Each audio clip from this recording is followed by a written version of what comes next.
साथियों, मेरे पास सैकड़ों की संख्या में क्षेत्र से फोन आ रहे हैं छात्रों के, और छात्र एक ही बात कह रहे हैं कि नेताजी मेरा एडमिशन सीएम राइज स्कूल में दिलवा दो। हमारे आसपास कोई भी शासकीय विद्यालय नहीं है, यदि विद्यालय है तो वो सीएम राइज विद्यालय है।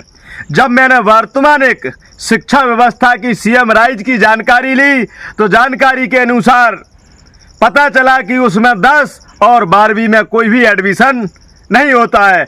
उसमें कक्षा 9वीं से और कक्षा 11वीं से एडमिशन प्रारंभ है। तो साथियों, मैं इस बात को कहूँगा कि जो वर्तमान जो शिक्षा पद्धति है, जो शिक्षा नीति सरकार की आई है, ये छात्रों के हित में घातक है, उद्धारक बिल्कुल भी नहीं है। घातक क्यों है? क्योंकि जिस सरकारी स्कूल में मैं पढ़ा हूँ वो स्कूल पहले सीएम राइज नहीं था, तो मैंने डायरेक्ट जा कर के 10 में एडमिशन लिया था, और मैंने ही नहीं सैकड़ों की संख्या में उस सरकारी स्कूल में छात्रों ने एडमिशन लिया और वो सभी पास हुए थे। आज वो स्कूल मर्ज कर दिए गए हैं और सीएम राइज कर दिए गए हैं। आज मैं कई ऐसे क्षेत्रों की बात कर रहा हूँ जिन क्षेत्रों में शासकीय स्कूल नहीं है, सीएम राइज स्कूल है, और उनके माता पिता का स्थानांतरण हो गया है। किसी कार्य को लेकर, सर्विस और नौकरी को लेकर उनके छात्र एक जगह से दूसरे जगह आ गए हैं। जहां पर सीएम राइज स्कूल है, यदि वो 11वीं में थे, 12वीं में दूसरी जगह आ गए हैं, वहां पर सीएम राइज स्कूल के अलावा शासकीय स्कूल नहीं है, तो उन छात्रों का एडमिशन नहीं हो पा रहा है।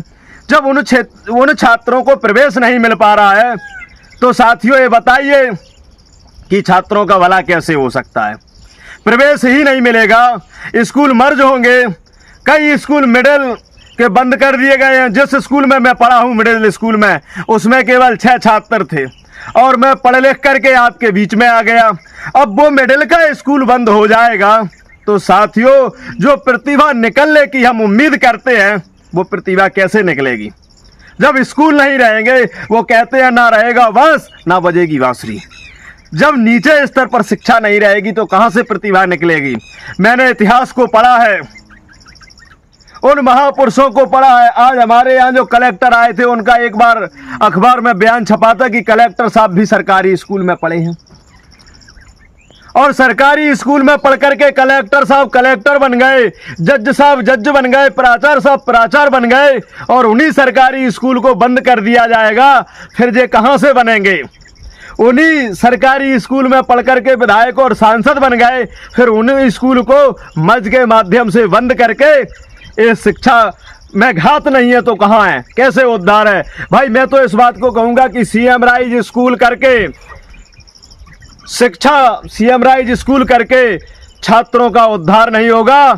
घातक हैं जी, उद्धारक नहीं है, ये घातक हैं।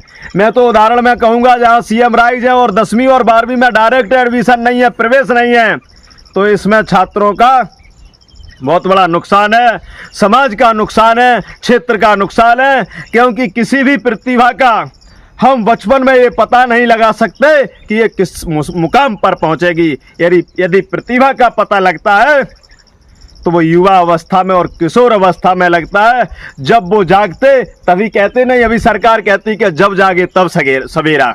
कुछ लोग कहते तो ये बात सत्य है। जागने का कोई जब शिक्षा ही नहीं मिलेगी तो कहाँ से जागेंगे? कोई पुस्तक लोगों को बुढ़ापे में हाथ लगती है और बुढ़ापे में उनको पता चलता है।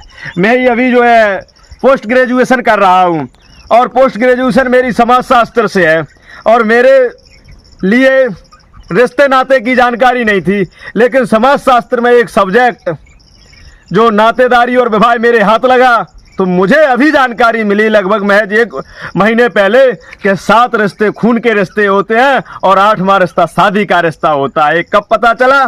जब हम पढ़ते रहे। यदि हम पढ़ते नहीं तो जानकारी नहीं मिलती। शिक्षा ही, बाबा साहब अम्बेडकर ने कहा था कि शिक्षा वह शेरनी का दूध है, जो पिएगा वो धाड़ेगा। जब शिक्षा ही बंद हो जाएगी तो फिर व्यक्ति कैसे दाड़ेगा? कैसे वो अन्याय के खिलाफ लड़ेगा? कैसे वो समझेगा और कैसे वो जागेगा और कैसे आगे बढ़ेगा?